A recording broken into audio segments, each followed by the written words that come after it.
सतीश जी, जैसा कि पीओके के बारे में हम लोगों ने बात की, क्या एस्ट्रोलॉजी के पॉइंट से अगर देखा जाए तो क्या भारत का भविष्य में, जहाँ तक हम लोग बात करते हैं तिब्बत की या बात हम करते हैं पीओके की, क्या भारत या जहाँ पे बात करते हैं कि हमारी भूभाग पर चाइना जो है आकर बैठ गया, जैसा विपक्ष ने कहा, जैसा कि विपक्ष के नेताओं ने कहा, तो क्या ऐसी स्थितियां का निर्माण आपको होता दिख रहा है जहां पर भारत को अपनी भूमि खोनी पड़ेगी? या जब पीओके की बात करता है लीडरशिप प्राप्त करने की, तो क्या वो भूभाग आपको आता हुआ महसूस होता है? मैं इस बारे में इंडियन माइथोलॉजी में एक बात आती है,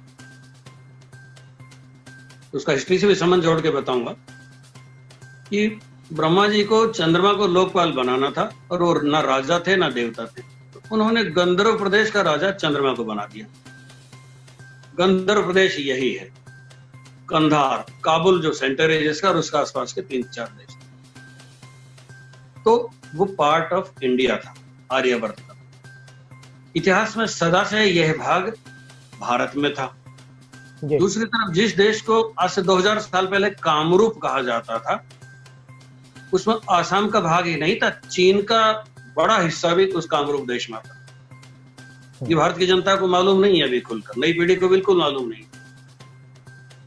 तो असल झगड़ा चीन से जिस दिन होगा उस दिन पीओके को लेके ही होगा।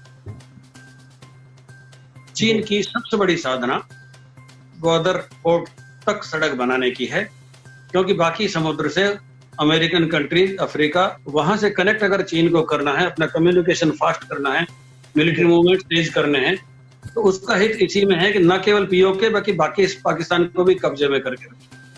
इसलिए जिस दिन ये झगड़ा होगा पीओके को लेके, उस दिन कश्मीर को लेके भी। परंतु ये बात इतिहास में सदा से भारत में रहे। दूसरी बात,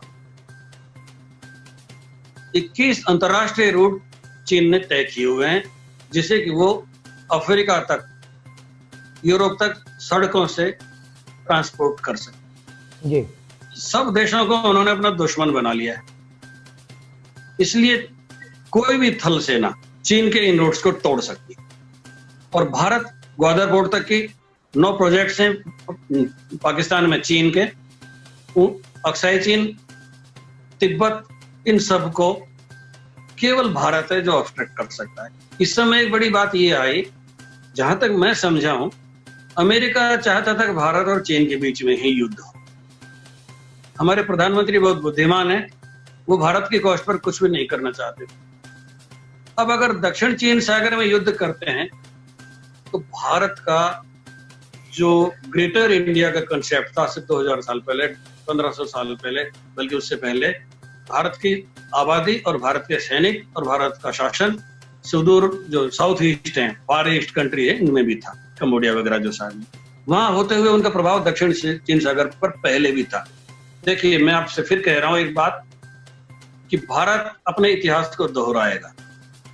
एक एस्ट्रोलॉजिकल बिलीफ है कि लक्ष्मी जी, यानी कि अच्छी आर्थिक व्यवस्था 500 साल पश्चिम में रहती है और 500 साल पूर्व में रहती है। अकबर के समय पूर्व में थी, फिर पश्चिम में चली गई, पश्चिमी देश धनी हो गए, अब वो प्रोसेस रिवर्स हो गई है।